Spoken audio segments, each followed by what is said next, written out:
When you've got your top off, it's something, the first thing you look at is a midsection. It's something what catches your eye.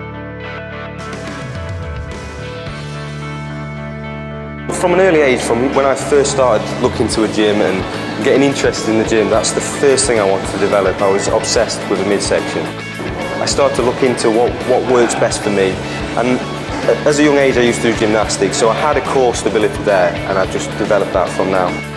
It's something I've always wanted, so I assume other people feel the same way that I do and would like to develop one, a beach body. Per week I'll train them twice at the most, and in that I basically focus the first ab exercise on the main six-pack, basically the main muscle part. Hanging leg raise is my favourite exercise. I always tend to start on that, and what that is, that's for your lower abs and basically for the V, to taper into quads, your legs, and a lot of core. It's good for core and it's good just for all-round abs basically. And the second part would be obliques. So really I'd try and do it on a 60-40 basis. So the first initial start would be on the main abs, and then the 40% would be on the obliques, and vice versa. At the end of the week I would basically concentrate more on the obliques and then concentrate just to finish off on the abs. With a crunch exercise for the abs, I always tend to try and do a weighted crunch. And what that is, that's basically contracting the main abs to basically develop them. An ab muscle is like any other muscle in your body. If you want to bring them out and basically make protrude and grow, you need to do heavy weights, less reps. And that's what I've done to develop mine. I do a lot of heavy weights, less reps basically. And then when I wanted to tighten the skin up and basically draw it in and define them more, I drop the weight down, less weight, more reps. A lot of core work to basically keep it firm and keep the skin tight. Obviously it's not just the six-pack what you can see, there's all core muscles behind that, and a lot to do with the obliques to the side and how you can taper in. So it's not just simply doing a crunch exercise and just developing them first initial abs. You've got to be able to do a lot of core, a lot of own body weight to get the strength there.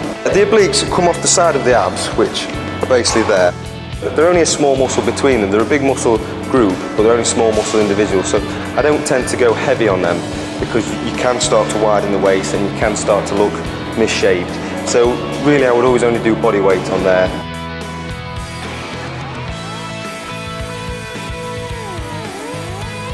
Diet is, for me, is a lot more important than anything you do in this gym. It's a known fact that it's around 75–80% of how you look and how you feel, and everything about you is the fuel you use, which is your food. So to be able to keep that and to be able to develop the abs more and get them more defined, you have to look at your diet as well. Everyone will have some form of a six-pack through core and through everyday life. You will have a six-pack. You just need to, through the food, you can develop it more in the fact that you can strip the fat and show them more. Yeah, genetics do come into it, but that's only a starting block. You need to be able to train hard, to eat hard, to be able to develop them to the best you can. Everyone can develop them, it's just how they come out in the final product. Yeah, it's not just to have a six-pack, to develop a body and whatnot, to keep the body fat down and to keep it looking trim all year round. Yeah, there are big sacrifices, and you have to cut the drinking down, because that is a bad part. The food, you can't cheat often, you can't be eating terrible food. But then why would you want to do that? When you get into a lifestyle, a healthy lifestyle, you will feel better in yourself. I wouldn't change it now. I'm used to that and I enjoy that now. For my body and for my genetics and how I train, it works for me.